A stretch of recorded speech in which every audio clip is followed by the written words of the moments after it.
Bienvenue sur DMG TV, les histoires mystiques. Tu es nouveau sur la page, n'oublie pas de t'abonner, de laisser un commentaire, de liker et de partager. Tu veux nous raconter une histoire, il y a un numéro à l'écran, c'est le plus 237 655 81 90 17. Envoie ton histoire par note vocale et on va jouer ici sur YouTube. On poste tous les jours sur YouTube à 12h00. La chaîne YouTube c'est DMG TV. Merci beaucoup, on va déjà commencer. Sachez que ce qu'on fait c'est pour sensibiliser. N'oubliez jamais de laisser un like. Merci. Donc, première histoire. Bonjour DMG TV. Bonjour à toute la communauté DMG TV. C'est à nouveau moi, la princesse de l'Éternel. Que le Dieu Tout-Puissant bénisse cette émission. Te protège toi DMG pour le concept que tu as mis sur pied. Et qui nous protège également, nous qui venons dénoncer les actes de l'ennemi. Voilà mon histoire. Le tout aussi, c'est l'histoire de mon papa. Alors, mon grand-père a eu 4 enfants, que des garçons. 2 sont partis, dont 2 sont décédés. Et 2 sont restés, dont mon père et son petit frère. Donc, je ne veux pas citer les noms. Parce que s'il y a des personnes de la famille qui écoutent ton émission, ils vont reconnaître notre histoire. Parce que c'est notre histoire. Je vais intituler Le pouvoir de la parole. Alors, les 2 fils à mon grand-père qui sont restés, mon père et son petit frère. Mon papa était très têtu. Il n'écoutait pas son papa, il n'écoutait pas. Il n'écoutait personne, il ne respectait pas mon papa. Alors, son petit frère, par contre, lui, il était obéissant à son père. Il écoutait bien et il était obéissant. Ils ont grandi comme ça. Au fil des jours, mon grand-père, voyant sa mort arriver, il décida de bénir ses enfants. Il appela son dernier fils qui était mon oncle.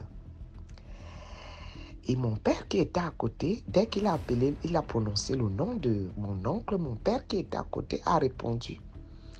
Il a dit, c'est toi? Il a dit, mon père a répondu, oui. Il a dit, viens, je vais te bénir. Mon père est venu s'asseoir à côté de lui. Il ne voyait plus, il était vieux. Il a béni mon père de toutes les bénédictions. Il lui a dit, on parlera de toi dans tout le monde entier. On parlera de ton nom dans tout le monde entier.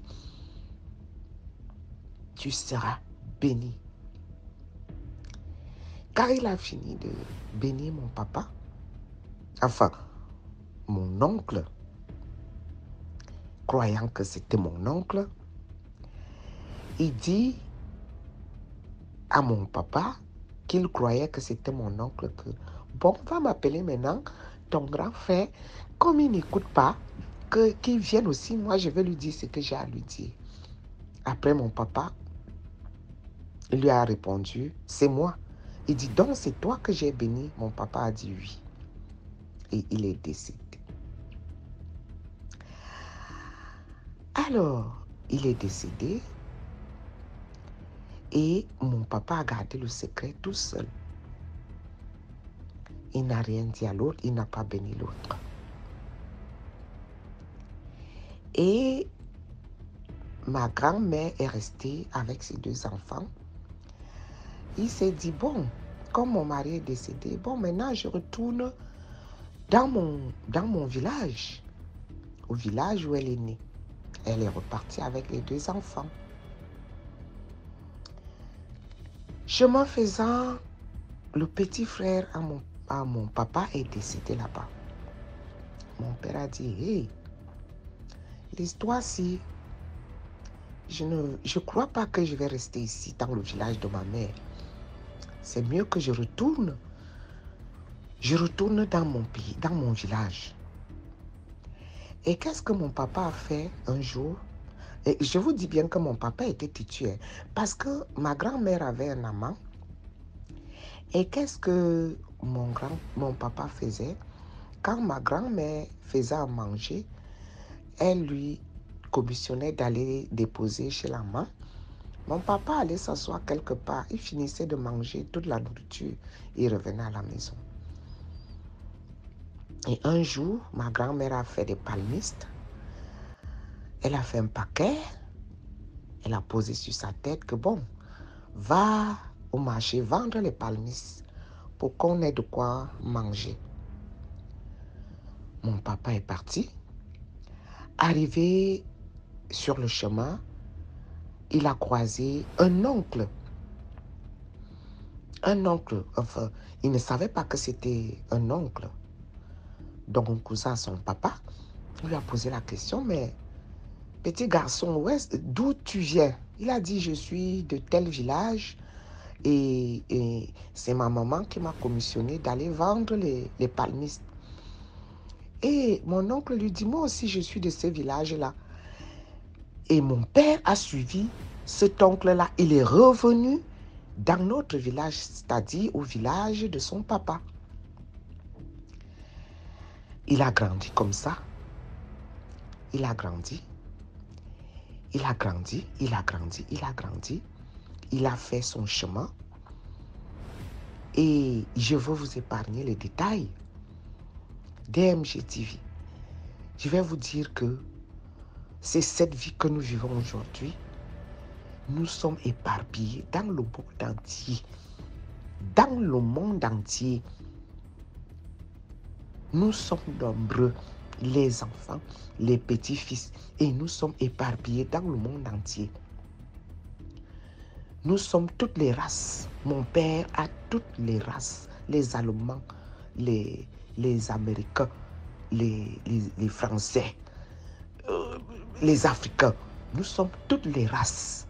Je vais dire ça. Donc, le pouvoir de la parole.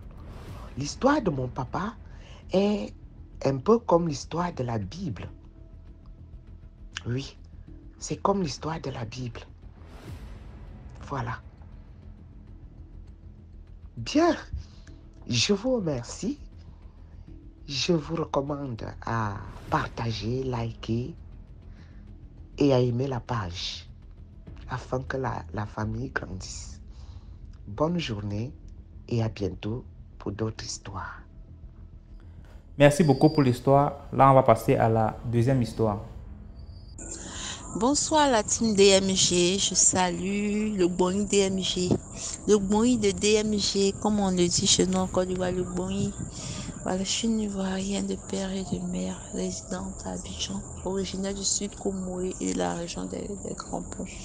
Voilà, je vais par contre vous raconter une histoire qui... Bon, je n'ai pas vécu l'histoire directement, mais celle qui a vécu l'histoire m'a raconté son histoire. Vous savez, ici, chez nous, en Côte d'Ivoire, lorsque vous commencez à causer avec quelqu'un, il y a une affinité. La personne devient ton parent automatiquement. Du coup, ma soeur, mon frère, et du coup, ça reste. C'est dans ce contexte-là que je me suis fiée d'affinité avec cette dame-là. C'est comme une soeur pour moi, une grande soeur, une tata. Au fait, cette dame, à l'époque, était dans le milieu du showbiz, au fait. Quand je dis du showbiz, c'est-à-dire connaissait un peu les artistes, elle côtoyait, sortait, les dégagements pas possibles. Les dégagements pas possibles. Et quand je parle des dégagements pas possibles, vous sortez, vous êtes dans les hauts lieux, vous croisez des grands types. Et quand ils rentrent comme ça, là, c'est au moins un demi-million qu'elle est là. Elle dit, c'est dans ça. Un soir, elle est sortie avec ses amis. Elle est sortie. Mais elle, sa chance, c'est qu'elle dit qu'elle aimait se préserver. Elle avait toujours ses préservatifs féminines sous sac. Elle ne joue pas avec ça. Elle se préserve parce qu'elle dit qu'elle ne veut pas prendre balle perdue.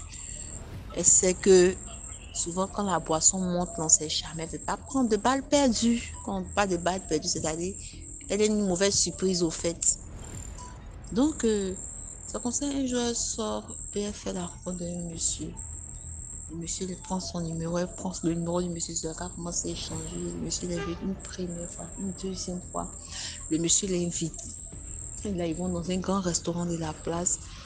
Ils ont bu des champagnes, tout. Et du coup, le monsieur demande à ce que les gars partent à l'hôtel. Puisqu'il y avait l'alcool qui était là, il y avait l'excitation, tout. C'est comme ça, ma vieille mère, comme on le dit, la vieille mère suit le monsieur à l'hôtel. Elle était ivre, mais elle était saoulée, même pas saoulée pour dire elle va rien voir dedans. Elle dit, tu es saoulée, tu as envie de faire l'amour, mais tu es conscient de tes actes, au fait. Elle dit ça comme ça, elle a dit au monsieur de se préserver. Le monsieur dit non, que ne peut pas se préserver. D'abord, le monsieur n'avait pas un accent ivoirien, c'était pas un ivoirien. Je vais taire le nom pour ne pas frustrer, c'était un gars de la sous-région, en fait, qui était venu en Côte d'Ivoire pour faire ses business, tout ça. Et c'est comme ça, le monsieur lui dit, que lui veut coucher elle sans préservatif. Elle dit, c'est pas possible. Oui, donc commencé à parler jusqu'à elle a dit, ok, donc elle est rentrée dans la douche, elle a dit, Jean va faire sa toilette, tout. Elle a placé le préservatif féminin. Bien placé le préservatif féminin, bien introduit ça, tout. Donc le monsieur, bout, il s'est couché ici, bout, il a fait qu'il a fini de faire. Elle aussi, bon, elle dit, elle-même n'avait plus envie. Donc elle s'est levée, elle est rentrée dans la douche comme une femme. Pour aller faire l'attaque, elle est rentrée dans le préservatif. Elle a mis dans son sac. Elle a mis le préservatif dans son sac. Sans que le monsieur ne savait pas. Elle-même, elle a mis parce qu'elle n'a pas voulu jeter devant le monsieur. Elle n'a pas voulu que le monsieur sache qu'elle s'est préservée.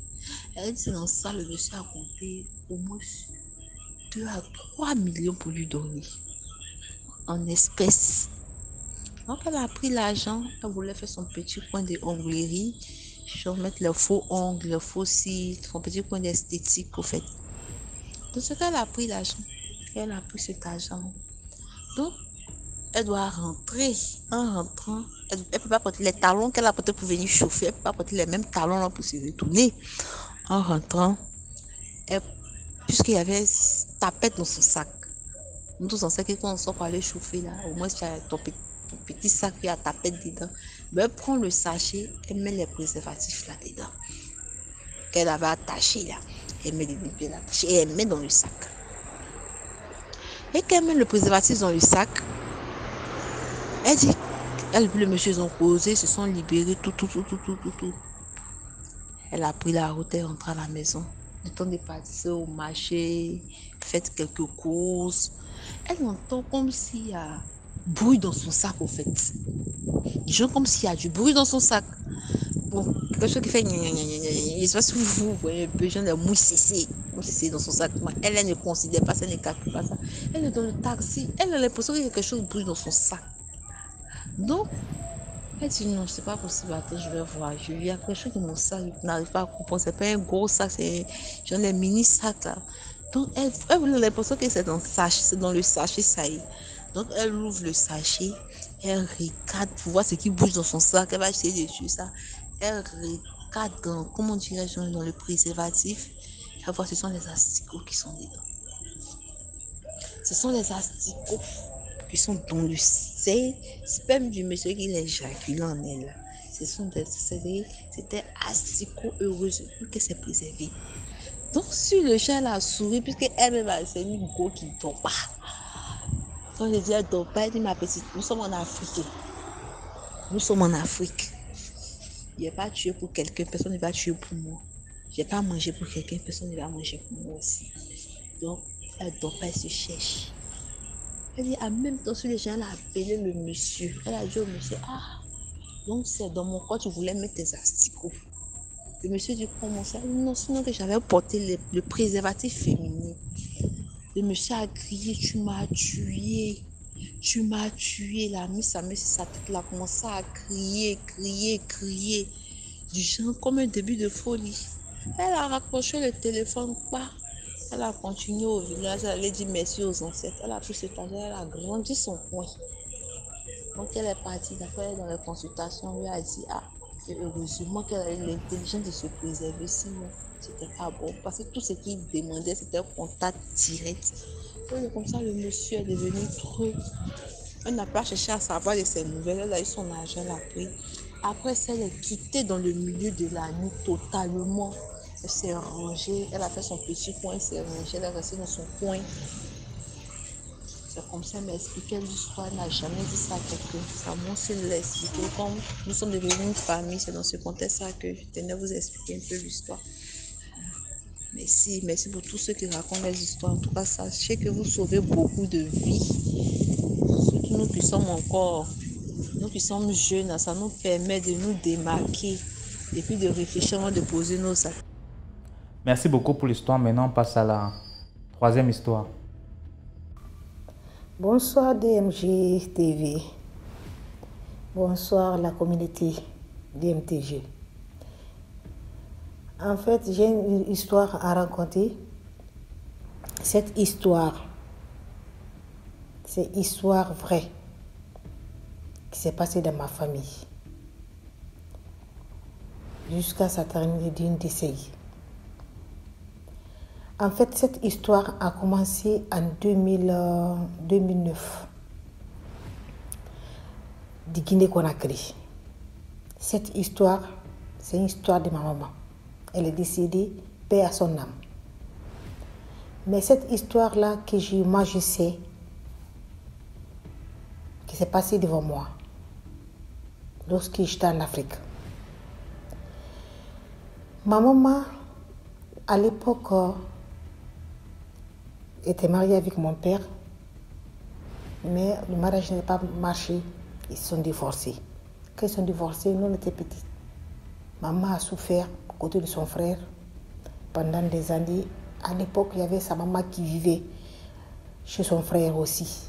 Donc son frère a pris charge de sa maman. Après, sa maman a demandé pour que sa fille unique vienne à côté d'elle. Donc, cette histoire, après le décès de ma grand-mère maternelle, c'est là que toute l'histoire a commencé devant moi. Après le décès de ma maman, c'est là que toutes les tragédies qui commencent, tous les trucs mystiques commencent de ma mère. Moi, j'ai tout fait pour que ma maman se retourne chez mon père. Il n'y avait pas de solution. Il n'y avait pas de solution du tout. J'ai tout fait. Bref. Après ça, maintenant, l'année passée, je suis grandi. Moi, j'ai pris un appartement. Quand j'ai pris un appartement, j'ai cherché l'appartement de ma maman, pour ma mère, pardon, pour qu'elle quitte chez son frère. J'ai pris un appartement, elle est partie habiter là-bas, tout ça là. Moi aussi, j'habitais ailleurs, en ville. C'est loin, là où j'avais pris l'appartement de ma maman. Donc, chaque week-end, j'ai passé chez ma maman pour la rendre visite, payer ses dépenses, tout ça là. À un moment donné, l'appartement que j'ai pris, l'appartement a eu un problème de trucs, tout ça là. Avec, voilà, ça ne nous regarde pas à nous. Donc, j'ai demandé à ma maman de quitter le lieu. Donc, j'ai pris ma maman maintenant, elle est venue chez moi, restée chez moi. Elle a resté là-bas pendant un an et quelque comme ça. Après, elle m'a dit qu'elle veut rentrer au village. Dans son village natal, là où elle est née. Donc, il y a le village là, c'est pas un village, c'est 50 km de la ville de Conakry. C'est pas un village. Voilà. C'est là-bas que son père a construit avec sa mère. Donc, là-bas, elle avait sa part à côté, à part de eux tous. Donc, il y avait une part, comme elle est une fille unique. Donc, sa maman a dit que ici, c'est pour toi seul. Mais l'autre aussi, tu fais partie là-dedans aussi. Mais ici, là, c'est pour toi seul. Parce que ici, là, c'est ta tante qui avait offert ça. C'est ta tante qui t'avait offert ça lorsqu'il était petit. Parce que c'est son homonyme. Parce que son homonyme n'a pas fait un enfant. Donc, la maison, le parti qu'elle avait construit, elle avait donné ça à son homonyme, ça c'est vraiment ça. Donc, c'est pas mon français, excusez-moi un peu pour ça. Je ne sais pas expliquer trop des trucs comme ça. Voilà, mais je me démerde, je me débrouille quand même. Autant pour moi. Donc, après, maman m'a dit, je vais aller au village, je vais aller réclamer ma part de terrain pour que je puisse donner à mes enfants. Et puis, j'ai un autre terrain aussi, que mon père et ma maman me disaient que c'est à moi. Mais les papiers, ça se trouve dans la main de mon frère. Parce que moi, j'étais petite à l'époque. Donc, c'est mon frère qui gardait tous les documents. Donc, je vais aller réclamer ça pour que je puisse donner à mes enfants. Mes enfants sont grandis maintenant. J'ai dit, ma maman, non, faut pas aller. Faut pas aller réclamer quoi qu'il soit là-bas. Donc, elle m'a dit, non, ça n'a rien à voir avec la famille, ça c'est pour moi. Les papiers, ils l'ont confié à mon frère. Je vais aller réclamer les documents chez mon frère. J'ai tout fait pour que papa il est parti quand même. Elle est partie. Quand elle est partie, 1 mois, 2 mois, elle m'a appelé qu'il y avait une grande discussion avec son frère, avec la femme de son frère, tout ça là. J'ai dit, retourne en ville. Laisse tomber le problème du héritage ou le papier là, tout ça là. Je lui ai dit, retourne à la maison. Laisse tranquille, nous on est grandis, on va faire nos études, on va payer nous aussi notre maison. Tu es dans une maison ici, là, même si ce n'est pas pour moi, mais tu vis bien, tu manges bien, tu dors bien. Elle m'a dit non, ça c'est pour mes enfants. Elle a commencé à dire, je ne quitte pas ici sans mes papiers, sans mes documents. DMG, pour moi c'est une histoire mystique. 1 mois passé, 2e, ma maman est tombée malade, gravement malade.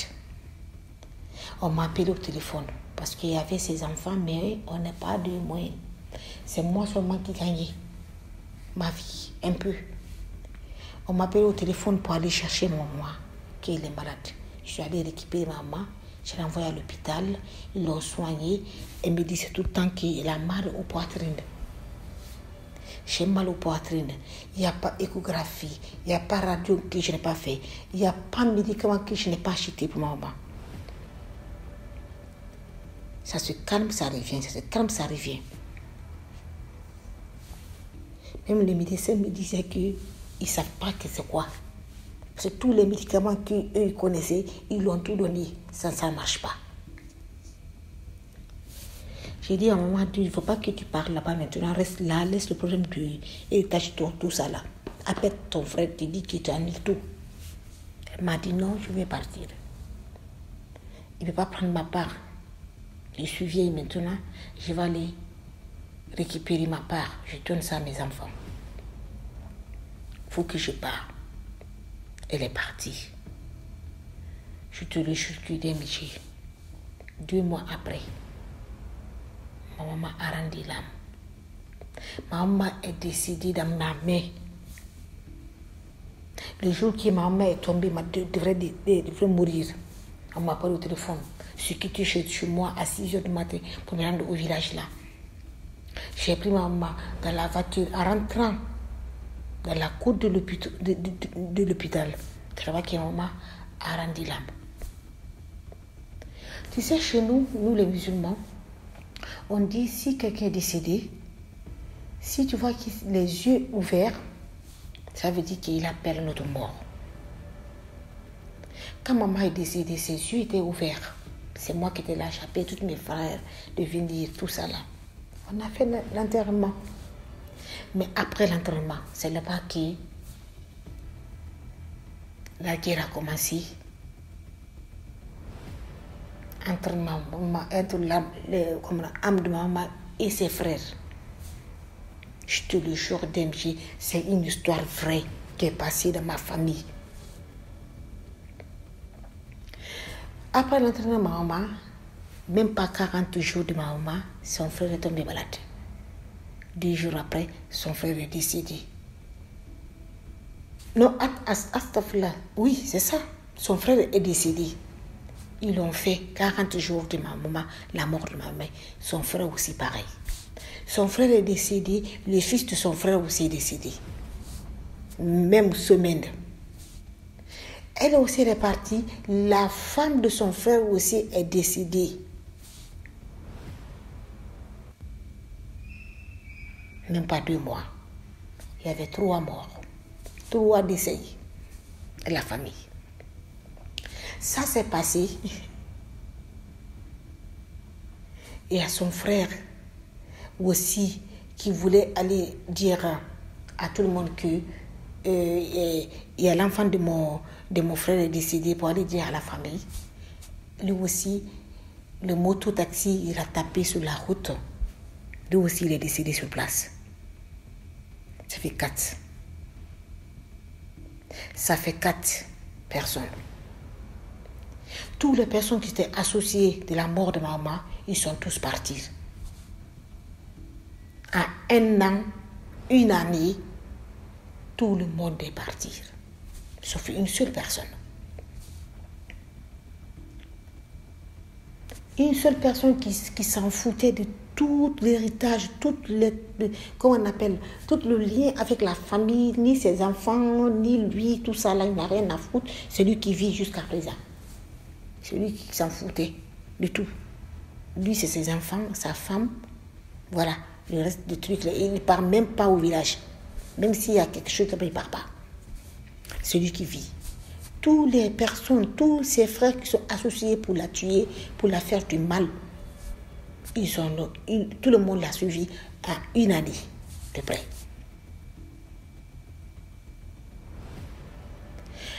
Après tout ça là, j'ai fini de rêver à ma maman. Elle est venue, elle a dit que ma mission est finie. J'ai fini ma mission. Ils m'ont tué. C'était un groupe, ils m'ont tué. Donc, eux aussi, ils vont mourir tous. Donc, le moral de cette histoire, pour dire que, même si tu as héritage, quand tu vas que c'est tellement nombreux, pour prendre des terrains, de quoi et quoi, étage là, méfiez-vous. Méfiez-vous. Méfiez-nous. Problème d'héritage, problème de pour ma maman, tout ça, là, tu ne connais pas qui est qui. Moi, c'est une leçon pour moi. Méfiez-vous. Maman est décédée, mais je te le jure, DMG, tout le monde l'a suivi. Tout le monde, sauf une seule personne dans sa famille. Tout le monde, à 1 année. Prêt. Tout le monde est parti. Toutes les personnes qui sont associées pour la tuer, pour la éliminer, ils sont tous partis. Maman n'a pas réussi à faire. Donc voilà mon histoire. Likez, partagez et commentez. Merci DMG. Au revoir. Merci beaucoup pour l'histoire. Maintenant, on passe à la 4e histoire. Bonjour DMG TV. J'espère que vous allez bien. Moi, j'espère bien. J'ai une histoire à vous rencontrer. L'histoire s'est passée en Guinée, dans notre quartier. Il avait une soirée dans notre quartier. Donc, nous on appelle ça Farniare. Donc, tout le monde profitait de la fête. Il y a des gens qui dansaient. Donc, tout le monde blaguait, quoi. Du coup, il y avait un gars dans notre quartier. Il est venu avec un type, soi-disant que c'est son ami, il veut jouer. Non, nous avons dit que non, il ne pourra pas jouer car personne ne l'a invité. Il est venu par lui maintenant. D'ailleurs, on ne le connaît pas. Le gars a dit que c'est son ami, le gars qui est dans notre quartier. Il a dit que c'est son ami. Il nous a supplié pour que son ami joue. Donc, nous avons dit que ok, il peut jouer. Donc, du coup, lorsque son ami a commencé de jouer, il a fait ses grilles et les choses là. Il a commencé à faire des choses au milieu de la fête là-bas. Tout le monde lui regardait, tout le monde était assis à côté de lui. Il y avait beaucoup de gens là-bas, surtout des garçons. Il y avait beaucoup de garçons. Ça peut aller plus de 70 garçons qui étaient à la fête là cette nuit. Donc, il a pris le sable. Quand il a pris le sable, il met ça dans sa bouche. Quand le marabout la met le sable dans sa bouche, le sable, quand lui, il met ça dans sa bouche, le sable sort dans la bouche de son petit. Et moi, je suis assis. Mais je me suis dit, mais c'est quoi ça encore? Hein? J'étais même choquée. Bon, j'étais assis, mais bon, je me suis dit que bon, il ne pourra pas nous faire du mal. Comme il est venu jouer, il a continué à faire ces choses-là. Du coup, il y avait beaucoup de gens là-bas. Il y a un petit maintenant, tout le monde murmurait tout le monde murmurait.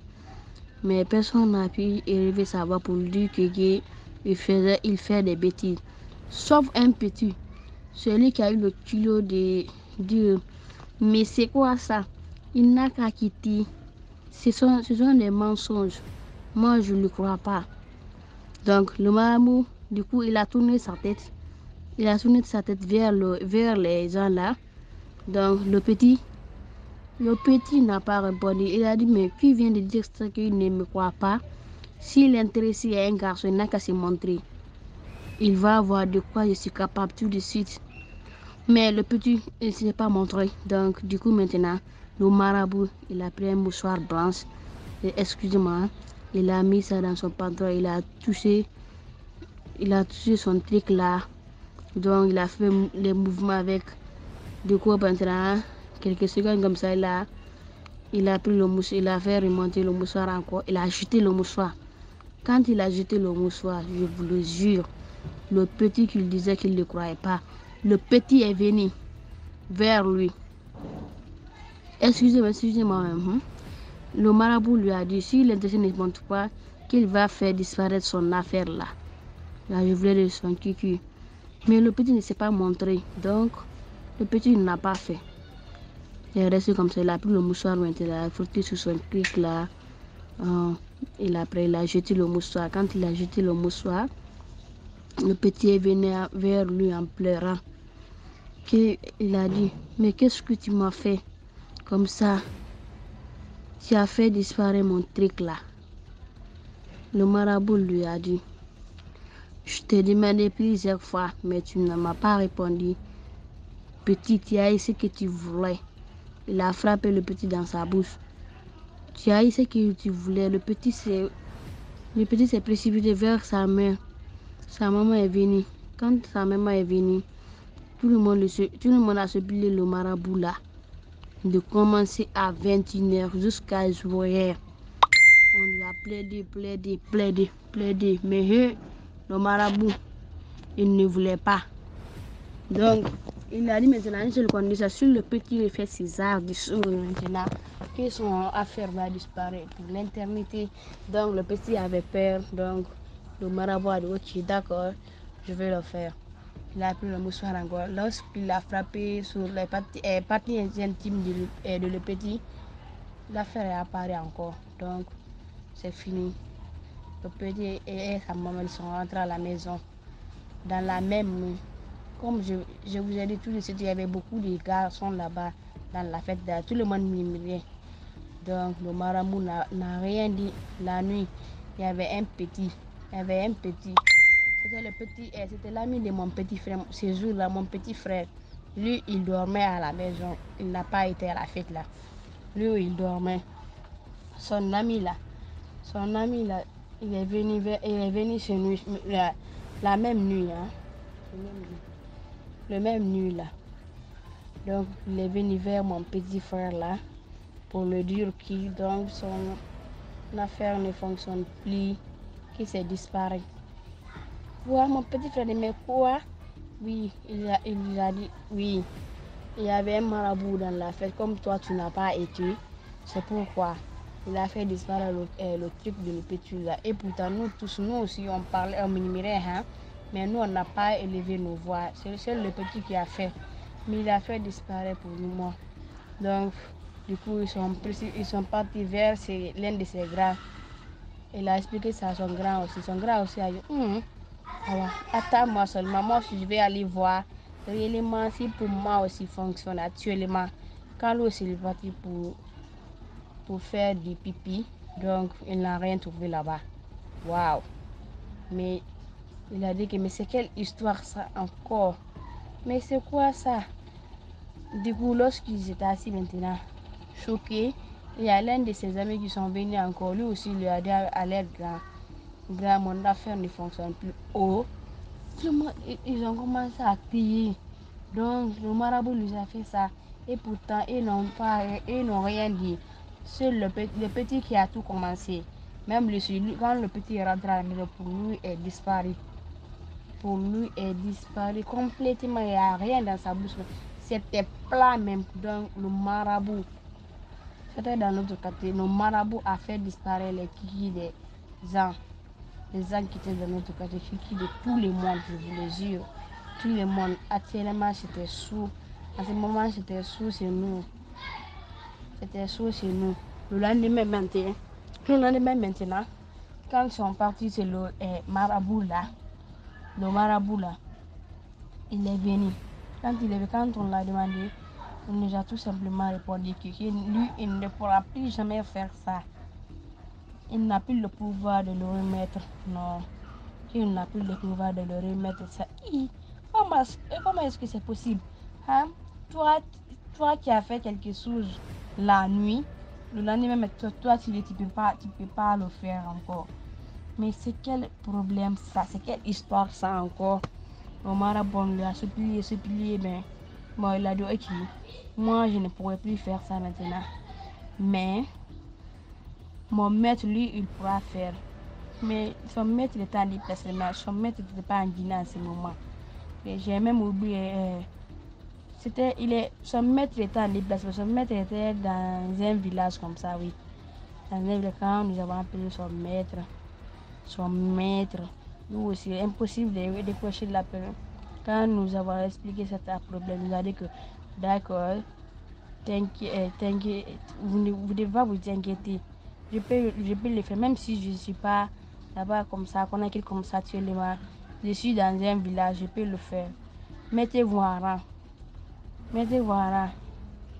Dans le téléphone de restaurant au pareil. Il faisait ses choses, il disait des mots au téléphone là-bas. Imaginez de commencer à 7h du matin jusqu'à 18h. Les gens sont arrêtés juste pour que l'air qui revient. Et le monde est méchant. Donc le monsieur là aussi, comme il voit qu'il ne pourra plus le faire, il nous a dit que ces diables doivent être récompensés d'abord pour l'argent d'abord. Chaque personne, 3 millions, plus de 60 de quelques personnes. Imaginez, hein, plus de 60 personnes.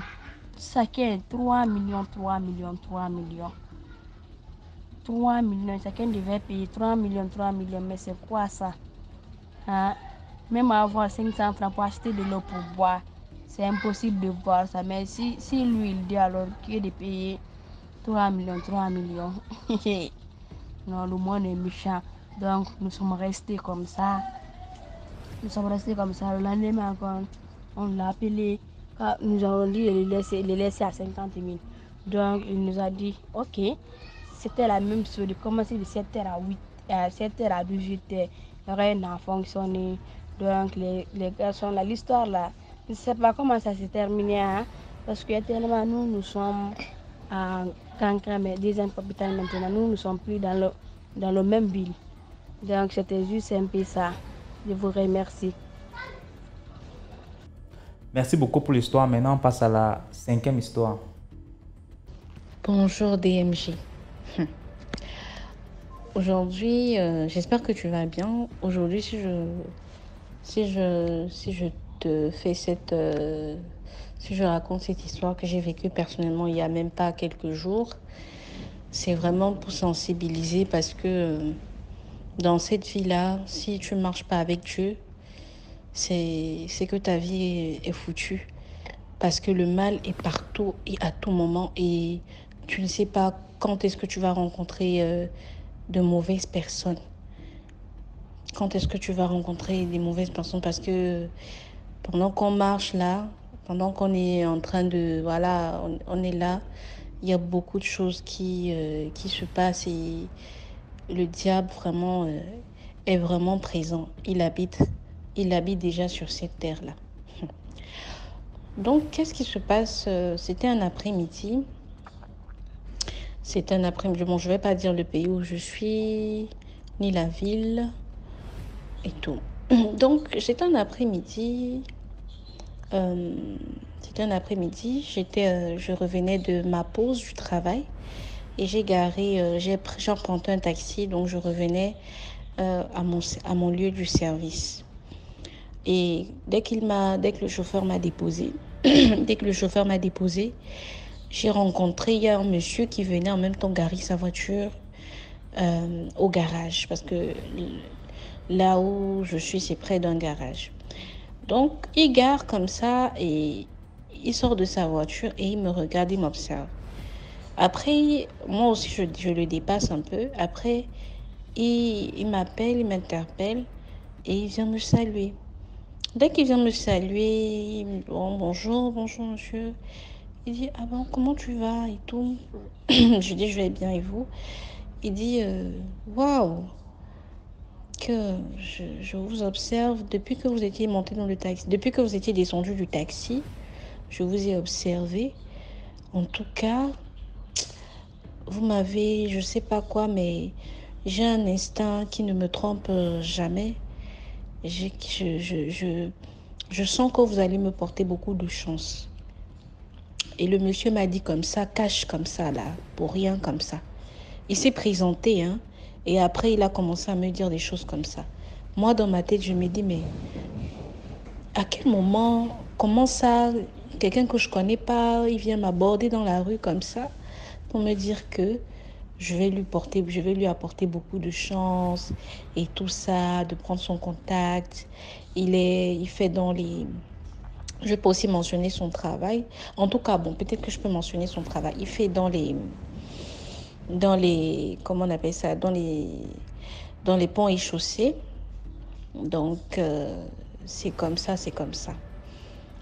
J'ai dit, ah bon? Il m'a dit que, moi je lui ai dit que voilà, je suis dans le bâtiment. Donc voilà un peu. Il dit ok. Bon, moi quand je parlais avec lui, je me suis dit tout simplement, comme il est dans le bâtiment et apparemment c'est quelqu'un de connu dans le pays, moi je ne savais pas. Je me suis dit que je pouvais avoir des projets, en tout cas juste une bonne connexion en fait. Donc c'est comme ça que j'ai accepté de donner mon numéro. Et le même soir, il m'a appelé, il m'a dit, avant de terminer le travail, il m'a appelé, il m'a dit qu'il fallait qu'on se rencontre et tout ça. Lui, il habitait dans une zone assez industrielle et tout. Donc, bon, moi, ce jour-là, il a tellement plu. Quand j'ai terminé le boulot, il a tellement plu, donc j'ai pas pu y aller. Et en même temps, j'étais convalescente, donc j'évitais de sortir la nuit. Donc, c'est comme ça que je rentre à la maison, je lui explique, il m'appelle entre-temps pour me dire ça va, pourquoi je ne suis pas venue et tout. Je dis, mais il pleuvait, je ne peux pas me déplacer jusque là-bas parce que c'est vraiment très loin. Et puis, voilà, je ne pourrais pas me déplacer là, je suis en convalescence, il faut que je me repose. Donc, c'est comme ça que je me repose et puis le lendemain matin, il m'appelle, il fait près de 38 minutes avec moi, il commence à m'expliquer de sa vie. Il me dit certainement peut-être que je suis rentrée dans le bon moment de sa vie. Bon, jusque-là encore, je ne comprenais pas en quoi est-ce qu'une personne comme moi qui l'a croisé dans la rue dit que je suis arrivée au bon moment. Je ne sais même pas. Il me parlait des trucs qui n'avaient pas... Bon, il parlait, il faisait un peu du coq à l'âne, il parlait des trucs, il a essayé de savoir un peu des informations sur moi. Mais moi aussi, j'ai menti sur ce qu'il me demandait. Quand il me demandait, est-ce que ta famille est ici, est-ce que machin, j'ai dit non. Donc, je lui disais pas la vérité en fait, parce que bon, je le connais pas, il me demande ce genre d'informations, je comprends pas pourquoi et tout. Et entre-temps, la journée, il a voulu encore qu'on se voit et tout. Bon, en ce moment, j'étais un peu plus disponible. Donc, je lui ai écrit dans la journée que je pourrais être disponible vers les 15 heures comme ça.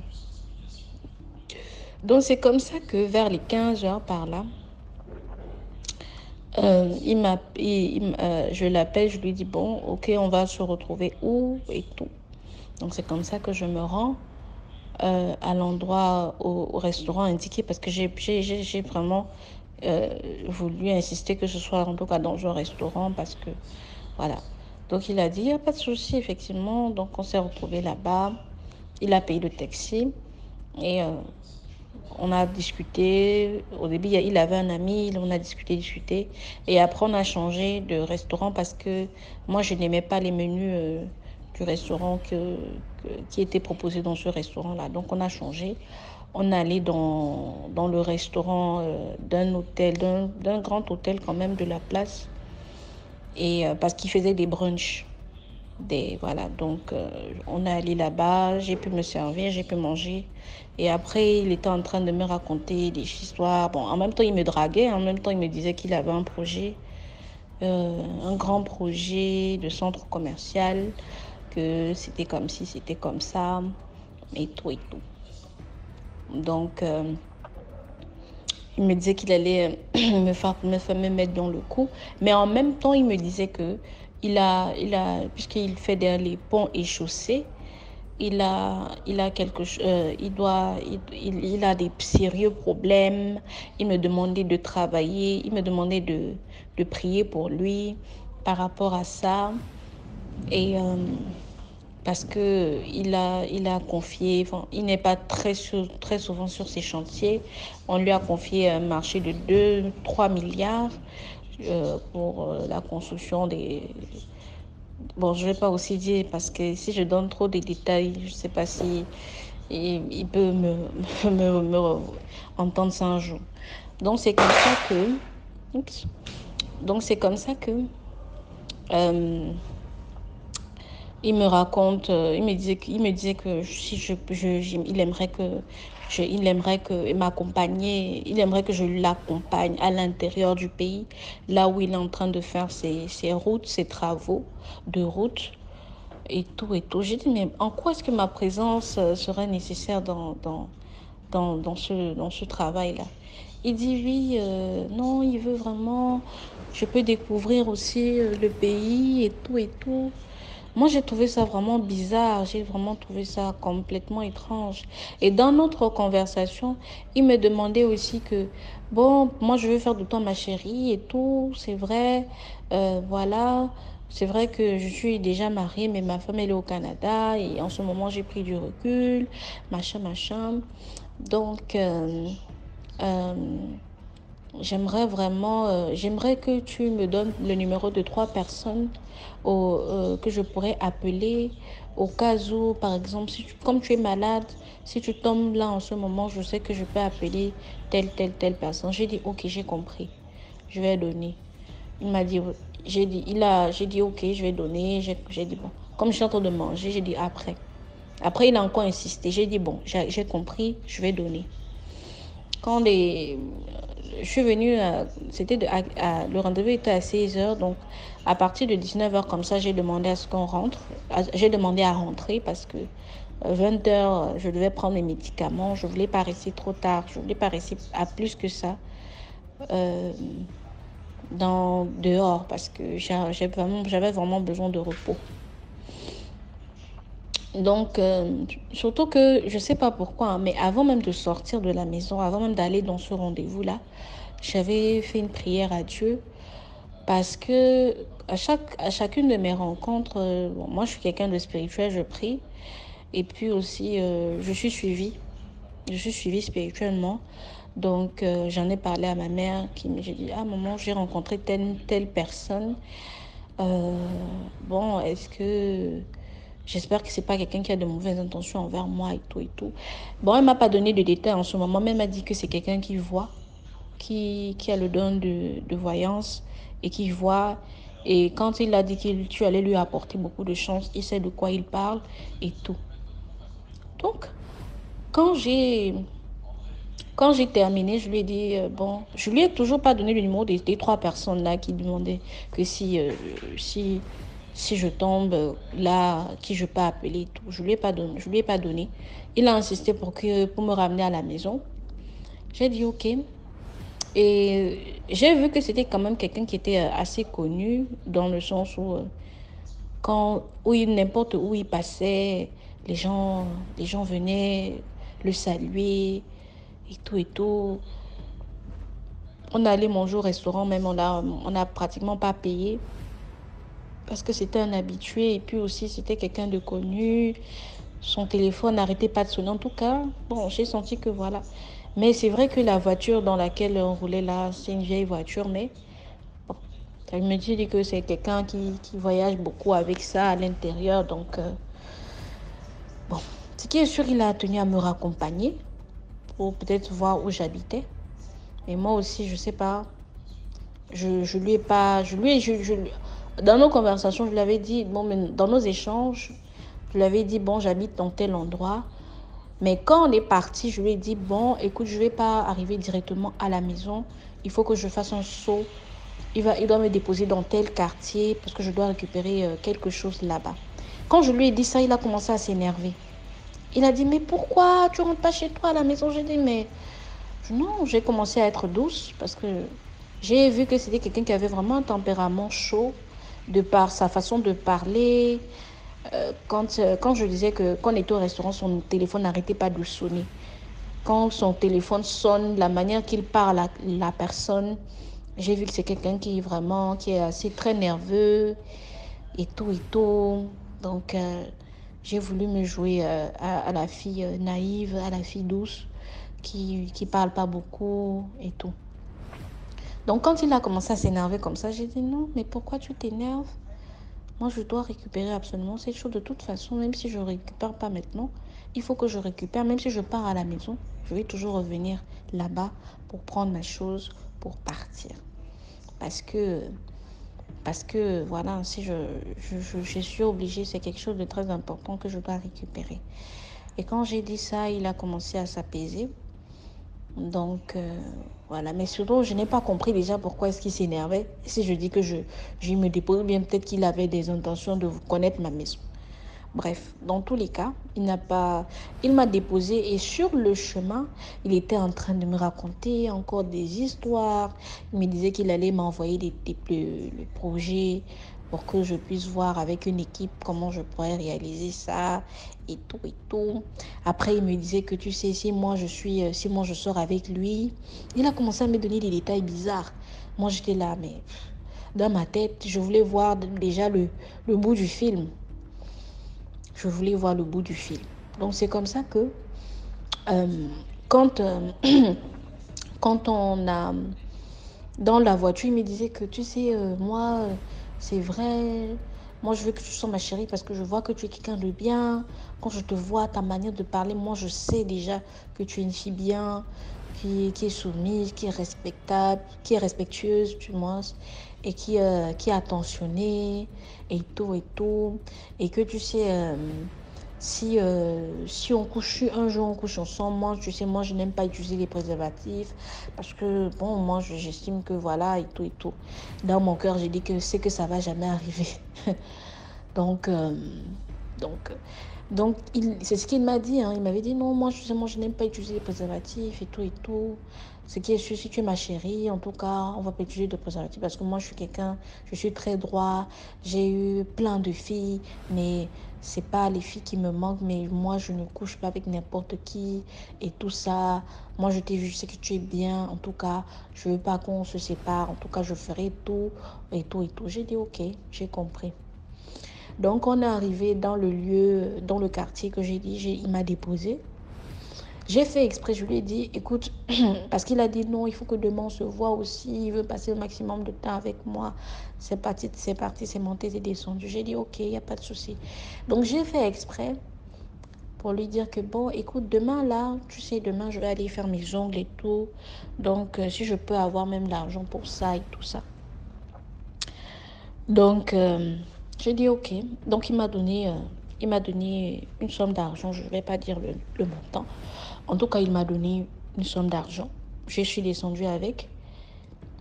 Et voilà, il n'a pas su exactement dans la maison où je suis partie. Mais ce qui est sûr, il m'a descendu au quartier. Il m'a descendu au quartier. Je suis descendue, il est parti. Quand je suis arrivée chez ma mère, parce que ma mère, c'est quelqu'un qui est... C'est une voyante, en fait. Elle voit. Donc, dès que je suis allée lui dire ça, je suis allée lui raconter, voilà, le monsieur, il m'a parlé de ceci, il veut insister pour que je voyage avec lui, machin, machin, machin, machin. Elle dit, hé, on a commencé à prier, et puis elle a commencé, en tout cas, elle a commencé à voir. Elle a dit, non, le monsieur est là. Elle dit, le monsieur est là, des MG. C'est vraiment pas quelqu'un de bien du tout, du tout, du tout. Et qu'effectivement, il a des problèmes, mais il cherche un sacrifice.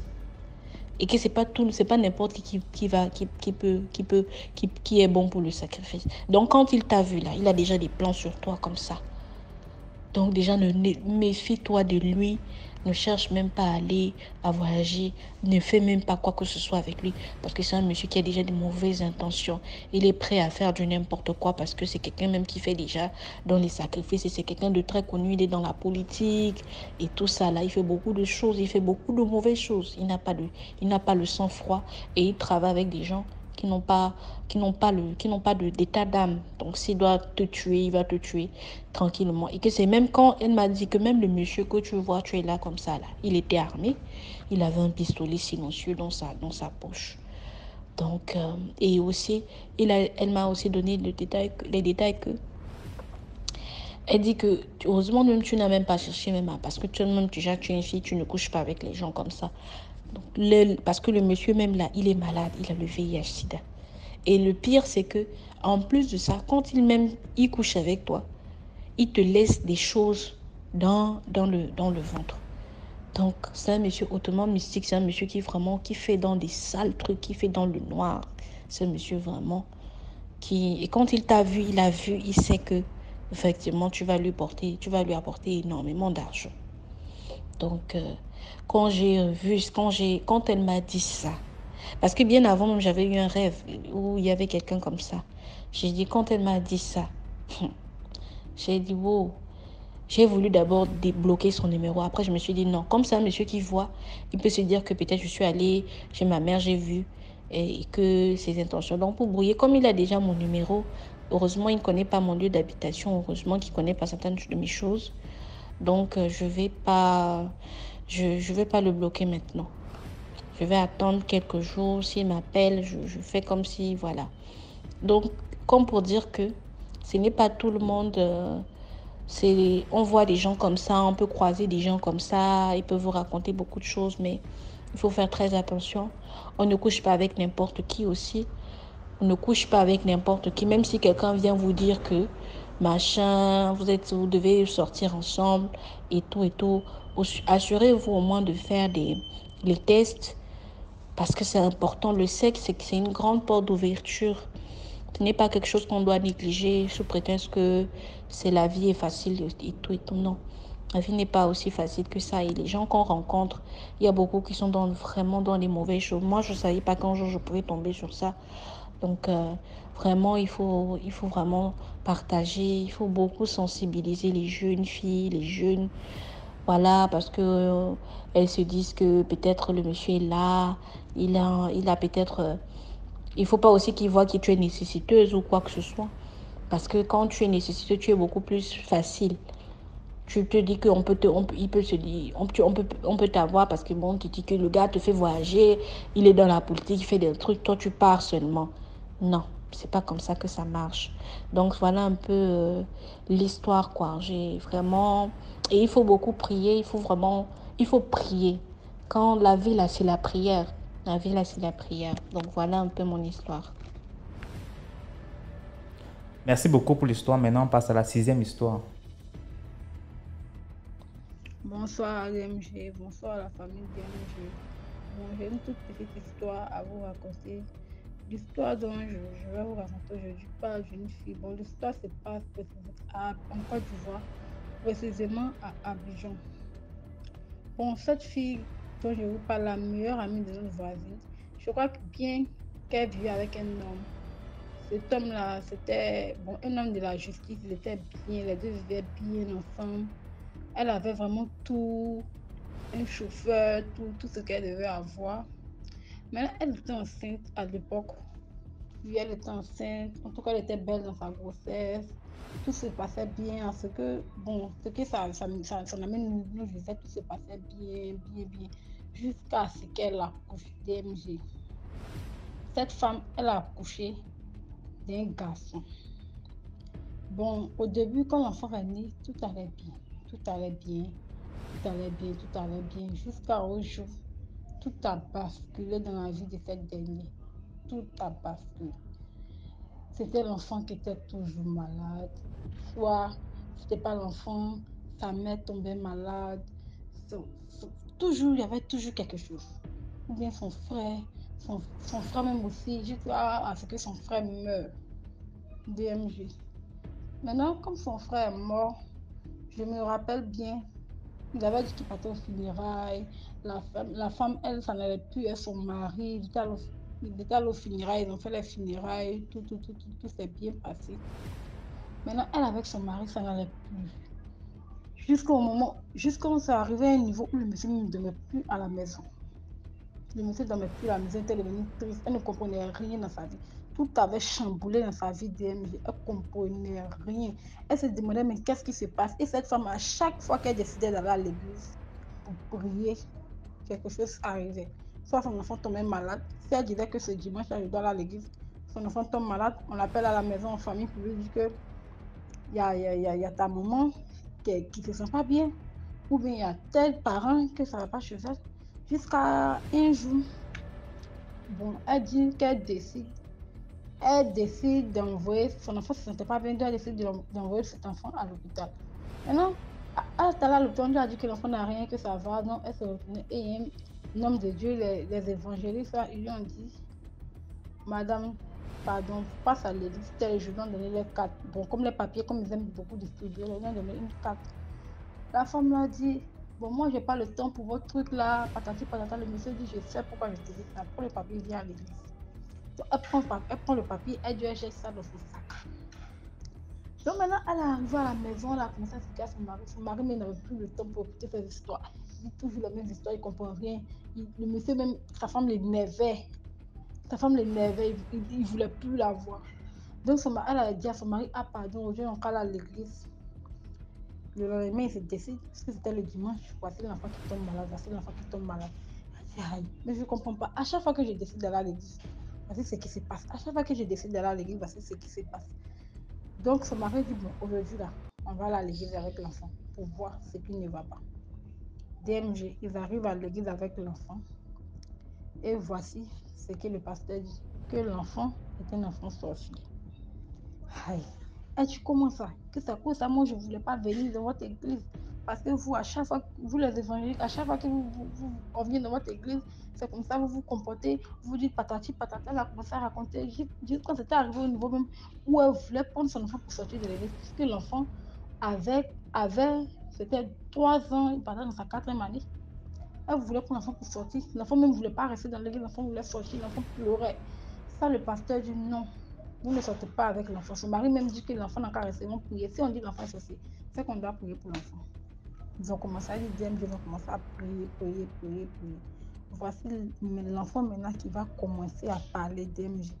Elle dit, elle ne savait pas où la force rentrait dans son enfant pour dire les paroles que l'enfant disait. DMG, elle dit, l'enfant a dit, l'enfant c'est lui qui avait tué le petit frère de sa maman. Lui, il couchait avec sa maman chaque soir. Ce qui fait que son papa même n'avait même plus l'envie de sa maman. Et puis sa grand-mère, la mère de sa maman, lui, il couchait avec la femme. L'oncle de sa maman, lui, c'est lui qui faisait que le monsieur n'arrivait pas à avoir le travail. Son travail était gâté, il n'arrivait plus à avoir de contrat. Elle me dit, elle comprenait rien. C'est quelle force qui est rentrée dans son enfant. L'enfant a commencé à dire des trucs. Donc, elle dit, quand ils ont commencé à prier sur l'enfant, ils ont demandé à l'enfant, parle, c'est où tu as pris la sorcellerie. Et l'enfant dit qu'il a pris la sorcellerie sur la route. L'enfant dit qu'il a pris la sorcellerie sur la route d'Agboville. Agboville, c'est chez les abeilles. Bon, je ne sais pas quoi. L'enfant dit qu'il a pris la sorcellerie sur la route d'Agboville. Parce que son papa est allé à un séminaire, il a pris son âme a suivi son papa, arrivé avec la croisée des enfants. Et les enfants ont donné quoi à manger, je sais pas. L'enfant a pris la sorcellerie à Goville, ils ont commencé à prier. Il a dit DMG. Quand on priait, l'enfant est brûlé sur le champ. Elle m'a dit, elle pensait que c'était un rêve, elle voulait se réveiller. L'enfant est carrément brûlé, charbon. Et ça, le pasteur lui a dit, tout ce qui s'est passé dans votre vie, c'était cet enfant-là. C'était cet enfant-là qui faisait. Elle dit l'enfant était carrément brûlé. L'enfant est décédé sur le champ. Tellement les gens commençaient à bombarder l'enfant avec le feu de Dieu. Maintenant, quand l'enfant est décédé, DMG, elle avec son mari, ça n'allait plus trop. La relation était gâtée. Donc, son mari lui a demandé ce qu'elle voulait faire. La dame a dit qu'elle voulait faire la couture. Donc, si je crois bien, son mari a fait un atelier de couture pour elle. C'est là-bas, elle partait. Mais DMG, actuellement, je vous parle, la femme ne s'est plus retrouvée. La femme s'est carrément pas retrouvée. Elle est devenue bizarre. La femme qui était bien en santé, c'est vrai qu'elle n'était pas grosse, mais elle était bien là. Mais la femme est devenue maigre. Non, vraiment. DMG, bon, c'était ma petite histoire. C'était juste pour dire de faire très attention parce qu'on ne sait pas où l'ennemi, à quel moment l'ennemi peut attaquer. On ne sait pas à quel moment la sorcellerie. Vraiment, dire à nos parents de faire très attention avec les enfants, vraiment. Merci. Voilà, c'était tout pour aujourd'hui. J'espère que vous avez aimé la vidéo. Connectez-vous sur la deuxième chaîne YouTube à 15h00 pour une nouvelle histoire. Merci, portez-vous bien, passez une très bonne soirée. Voilà, ciao, à demain à 12h pour une nouvelle vidéo.